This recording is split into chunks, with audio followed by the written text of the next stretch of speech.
मेहर खां रिपोर्ट करे रहियो आहे शाहिद महसर। यूसी सोजरो ॻोड़ण जे चेयरमैन पारां जश्न आज़ादी भरपूर नमूने मल्हाइण जो फ़ैसिलो।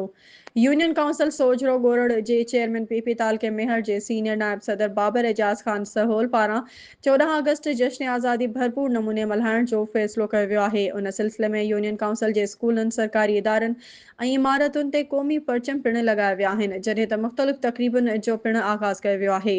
यूनियन काउंसिल जे मुख़्तलिफ़ स्कूलनि ऐं सरकारी इमारतुनि में थींदड़ तक़रीबन में शागिर्दनि पारां मिली नग़मा, तक़रीरी मुक़ाबला ऐं आज़ादी जे मौज़ू ते मुख़्तलिफ़ प्रोग्राम पेश कया वञनि था। चेयरमैन बाबर एजाज ख़ान सहोल नेशनल प्रेस क्लब मेहर जे सहाफ़ियुनि सां ॻाल्हाईंदे चयो आहे त आज़ादी अल्लाह पाक जी अज़ीम नेमत आहे। उन जी अहमियत नई नस्ल खे सम्झाइणु ज़रूरी आहे। असीं जश्न आज़ादी जो ॾिहाड़ो भरपूर नमूने सां मल्हाईंदासीं। जश्न आज़ादी जे सिलसिले में सभिनी खातनि खे हिदायत जारी कई आहे त क़ौमी जज़्बे सां भरपूर शमूलियत खे यकीनी बणाइनि।